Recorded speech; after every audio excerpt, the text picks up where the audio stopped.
हर हर महादेव। देवों के देव महादेव जी के चरण में प्रणाम करती हूँ, मेरा प्रणाम स्वीकार हो। माता गौरा पार्वती के चरण में प्रणाम करती हूँ, मेरा प्रणाम स्वीकार हो। सब देवी देवताओं के चरण में प्रणाम करती हूँ, मेरा प्रणाम स्वीकार हो। गणपति ललनवा के चरण में प्रणाम करती हूँ, मेरा प्रणाम स्वीकार हो। गुरु भाई बहन, मैं एक कथा सुनाने जा रही हूँ, इस कथा को पूरा सुनिए और रहस्य जानिए। हर हर महादेव, घर घर महादेव। गुरु भाई बहन, एक गरीब इंसान थे। उनका एक पुत्र था। वो जात का केवट थे जो गंगा जी में नाव खेपते हैं। गुरु भाई बहना, सावन का महीना आ गया था। वो केवट जो थे, केवट का पुत्र नाव खेपता था, तो जो उसे धन मिलता था उसी से अपना भोजन करता था और घर गृहस्थी चलाता था। गुरु भाई बहन, जब सावन का महीना आ गया तो सारी कंवरिया देवघर जा रहे थे, तो बालक का मन में हौसला जागा कि हम भी क्यों ना देवघर जाएंगे। अपने माता से बालक बोला, माता, सारे लोग तो देवघर जा रहे हैं, क्या मुझे जाने का इजाजत नहीं है? क्या हम भगवान से दर्शन नहीं कर सकते हैं? क्या हम गरीब हैं इसलिए नहीं जा सकते हैं?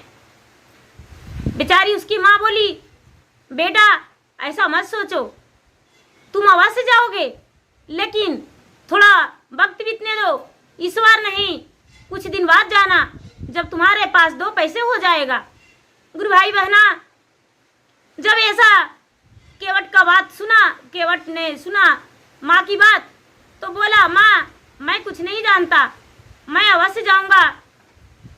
गुरु भाई बहना, उसकी माँ ने मेहनत करके और अपने बच्चे का पैसे जाने के लिए बचाई, और बचाकर आधी सावन हुआ तो अपने बेटे को दिया कि लो बेटा, निर्धनों को दान करना, अंधे को दान करना, कोढ़िए को दान करना, और दान करते करते भगवान के पास तू जाना और जल चढ़ाना। गुरु भाई बहना, जब वो बालक घर से निकला तो एक कोढ़िया इंसान बीच रास्ते पे बैठे थे, बीच चौराहे पे।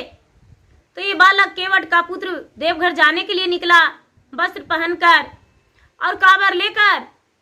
तो देखा वो जो बाबा थे वो बीच चौराहे पे बैठे थे, और उनका शरीर में पूरा कोढ़िया था, पूरा पस निकल रहा था, उनका शरीर से बदबू आ रहा था। ये बालक जो था वो कहते हैं, बाबा आप बीच चौराहे पे क्यों बैठे हुए हैं? आखिर क्या दुख है आपको? बाबा कहते हैं, बेटा मेरा दुख को कौन निवारण कर सकता है? मुझे कौन देख सकता है? भला मैं तो एक कोढ़िया हूँ, और मैं इस रास्ते पे बैठा हूँ, किसी का आस देख रहा हूँ कि कोई मुझे भोजन दे दे, कोई पानी पिला दे, और कोई रास्ते से अलग कर दे मुझे। कौन कर सकता है भला? इस कोढ़िया को कौन पूछेगा? केवट का पुत्र बोला, बाबा आप चिंता मत करें, हमने देवघर जाने के लिए जब तैयारी किया तो माँ ने मुझे 4 रोटी बना कर दी है, वो 4 रोटी आप भोजन कर लीजिए और पानी भी पी लीजिए। गुरु भाई बहना, भगवान जो कोढ़िया के रूप धारण किए हुए तो बोलते हैं कि पुत्र, क्या तू अपना भोजन मुझे खिलाएगा? तो तू रास्ता में क्या करेगा, क्या खाएगा? बालक बोला, महाराज कोई बात नहीं, हम तो जल पी कर ही रह जाएंगे, लेकिन आपको भोजन अवश्य करवा देंगे। महादेव ने 4 रोटी लिए और कहते हैं कि 1 रोटी सुबह का, 1 रोटी दोपहर का, 1 शाम का, 1 रात्रि का, 4 रोटी 4 कोना बन गया। 4 पहर का बीत गया, मेरा बीत जाएगा, 4 रोटी 4 पल मेरा है। ऐसे कह के और ले लिया, और इस बालक को बोले, बेटा तू चली जा, मैं खा लूंगा। गुरु भाई बहना, जब ये बालक बोला, नहीं महाराज आप खा लीजिए और मैं आपको रास्ते से करी कर दूंगा। बाबा बोले, बेटा तू आगे को चली जा। ये लड़का बोला, महाराज हम आगे को तो जाएंगे, लेकिन कैसे जाऊं मुझे समझ में नहीं आ रहा है, मुझे देखा भी नहीं है, मेरे पास उतना पैसे भी नहीं है। महादेव कहते हैं, पुत्र तू तो केवट का पुत्र हो, केवट का पुत्र का पे गंगा माँ विराजमान होते हैं, भोलेनाथ विराजमान होते हैं, क्योंकि गंगा में वो चलने वाला रहता है, दिन रात पानी में ही रहता है, भगवान को आराधना करता है। तो तू तो भगवान का सहारे से जी रहा है और भगवान ही तेरा सब कुछ है, तो भगवान का ध्यान लगाकर और तू अपना नाव से ही चल जाओ। गुरु भाई बहना, केवट का पुत्र नाव में बैठ गया और नाव को खेवने लगा।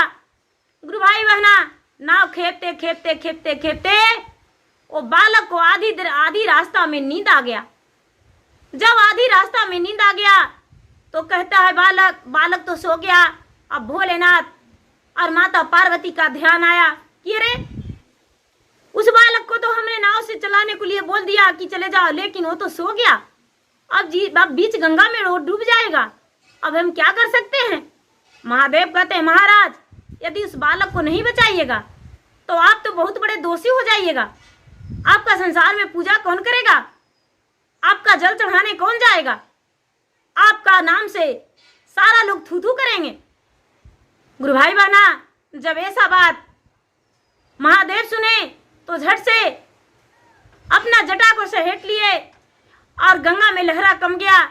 महादेव उसके नाव पर बन गए, एक केवट का रूप धारण कर लिए और उसका नाव में बैठकर और उसका नाव को खेवने लगे।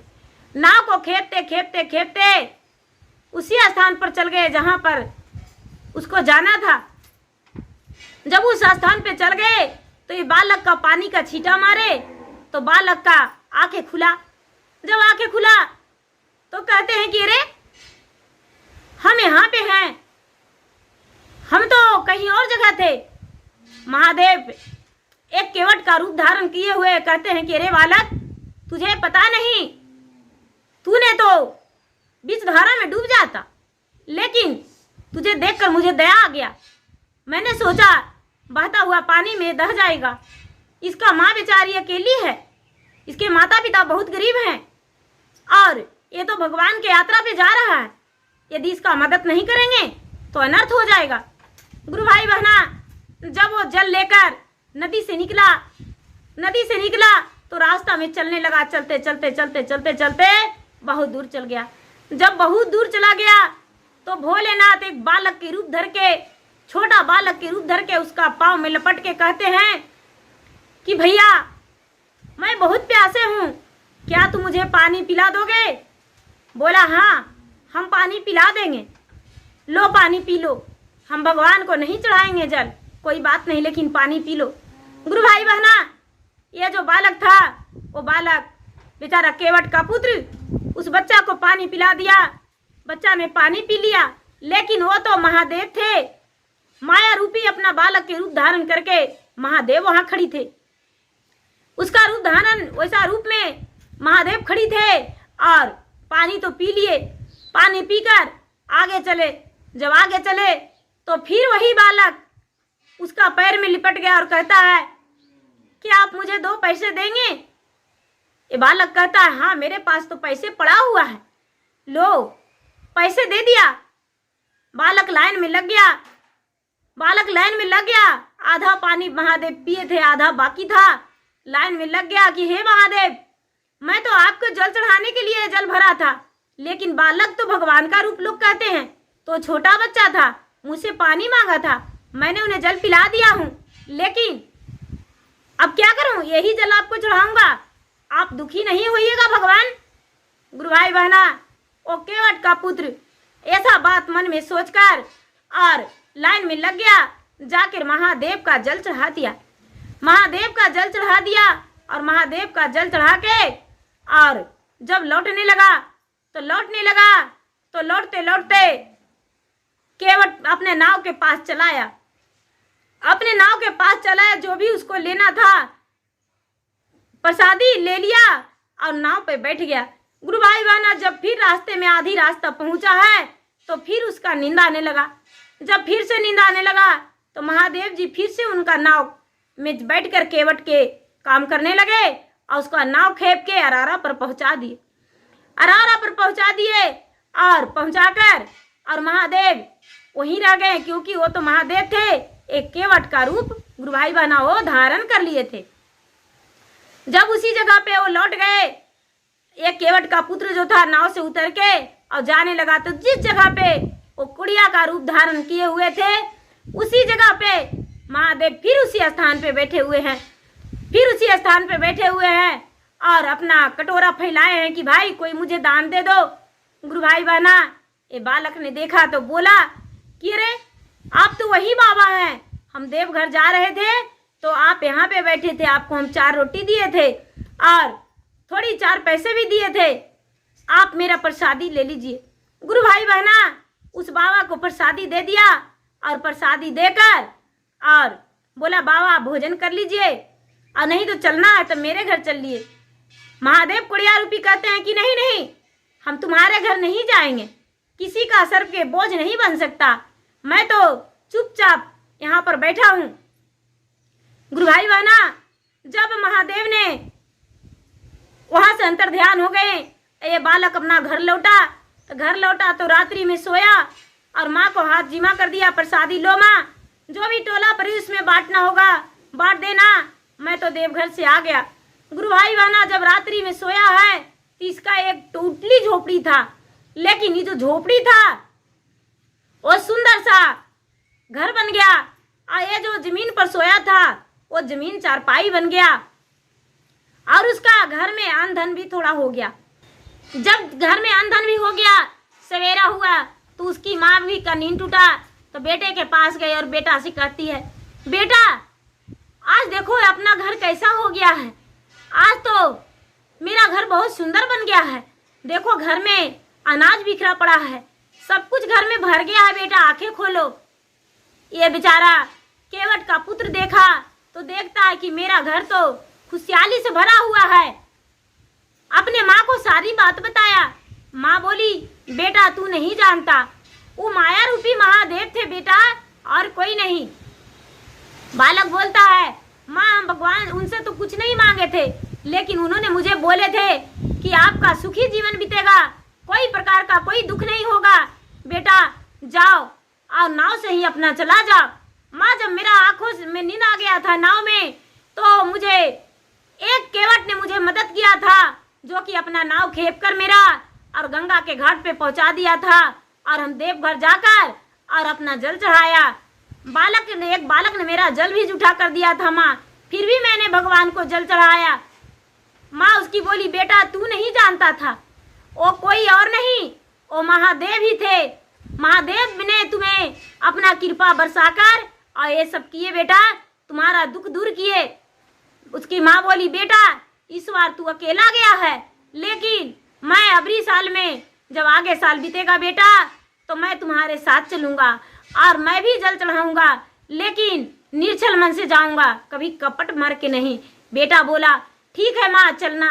गुरु भाई बहना उस वर्ष से पूरी मास में उसकी माँ बेलपत्र भगवान के चरण में अर्पित करती थी और पूजा करती थी और देवघर जाने लगी और देवघर जाके जल चढ़ाने लगी और उनका उस वक्त से कोई प्रकार का दुख नहीं हुआ। गुरु भाई बहना जब इस बालक का विवाह हुआ तो एक अच्छे घराना में एक अच्छा कन्या मिली और अपने सुखी जीवन अपना घर में माता पिता और अपनी पत्नी के साथ बिताया, उसका खुशहाल जीवन बीता। जो भी भगवान भोलेनाथ का पूजा करते हैं उनका जिंदगी निराश नहीं होता, उनका जिंदगी हर खुशियां से भर जाता है, उनके घर में ज्योत जलता है।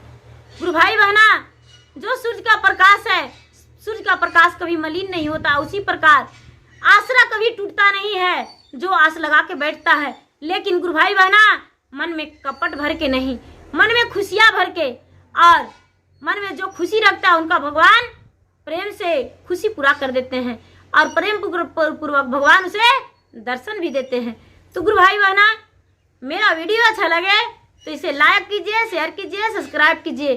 और मैं इंस्टाग्राम पे भी हूँ और मैं फेसबुक पे हूँ, मेरा फेसबुक पे लाइक कीजिए, फॉलो कीजिए, शेयर कीजिए। धन्यवाद। हर हर महादेव, घर घर महादेव।